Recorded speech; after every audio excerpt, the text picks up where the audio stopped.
Greetings to all.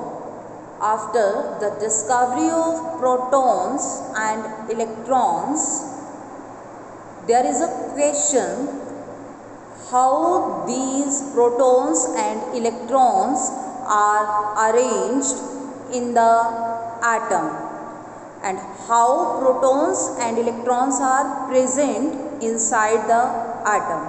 For this, the first model was given by the Thomson scientist. So, this model is named as Thomson model of an atom.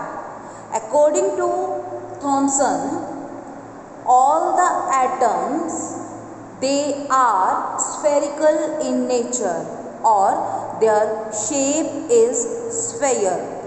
Their shape is like a sphere. They all have spherical shape, and an atom is regarded as a positively charged sphere in which all the protons are present. In this sphere, all the protons are present like this, and the negatively charged species or the electrons, they may be regarded as the surrounded inside the sphere, or all the electrons are embedded inside the positive charge like this.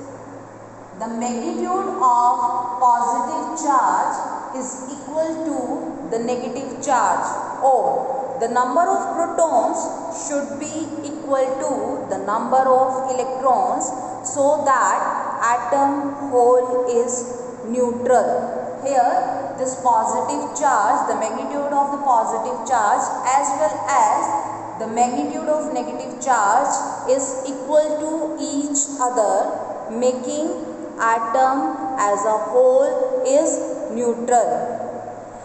This model is just like the melon. It resembles with the melon.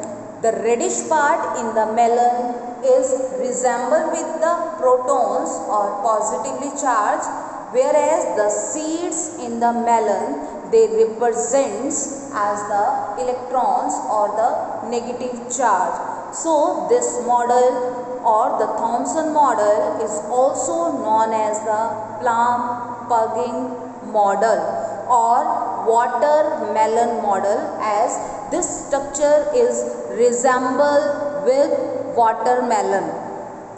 But there is the limitation of this model, due to which this model is immediately failed, and that limitation is this model could not offer any experimental support for his atomic model. This is all about the theoretical basis.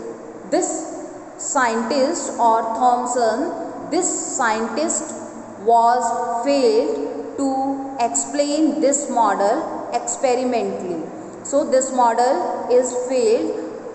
After this model, another model is formed. That model is Rutherford model of an atom.